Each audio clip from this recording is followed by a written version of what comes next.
1811 में इंग्लैंड में पहला स्कूल खुला। लेकिन क्या आप जानते हैं, उसी समय भारत में 7,32,000 गुरुकुल थे। हर गांव में एक गुरुकुल होता था, जहां शिक्षा पूरी तरह से निःशुल्क होती थी। लेकिन आज वो गुरुकुल कहाँ गए? हमारी पारंपरिक शिक्षा व्यवस्था को नष्ट किसने किया? गुरुकुल सिर्फ शिक्षा के केंद्र नहीं थे, ये हमारी संस्कृति और आत्मनिर्भरता का प्रतीक थे। यहाँ 25 प्रकार की विद्याएं और 25 प्रकार के व्यवसाय सिखाए जाते थे, लेकिन समय के साथ इन्हें धीरे धीरे समाप्त कर दिया गया। 1935 में अंग्रेज लॉर्ड मैकाले ने भारत की स्वदेशी शिक्षा प्रणाली को ध्वस्त करने का खाका तैयार किया। उन्होंने कहा, यदि भारत को हमेशा के लिए गुलाम बनाना है तो इसकी सांस्कृतिक शिक्षा प्रणाली को नष्ट करना होगा। मैकाले ने इसे मिटाने के लिए गुरुकुलों को अवैध घोषित कर दिया, संस्कृत पर प्रतिबंध लगा दिया और गुरुकुलों में आग लगवा दी। शिक्षकों को जेल में डाल दिया गया।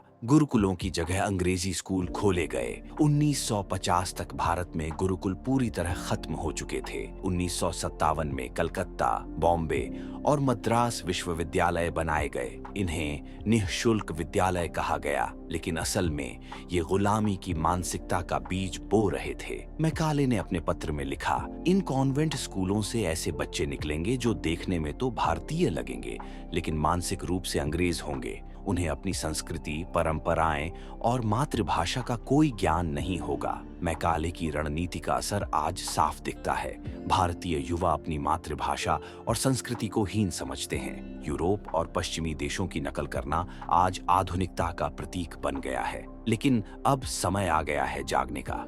हमें अपनी महान संस्कृति और शिक्षा प्रणाली को पुनर्जीवित करना होगा। मैकाले की मानसिक गुलामी से बाहर निकलकर भारत को फिर से अपनी जड़ों से जोड़ना होगा। अपने बच्चों को अपनी मातृभाषा और संस्कृति का महत्व सिखाएं। यही हमारी विरासत और भविष्य का मार्ग है।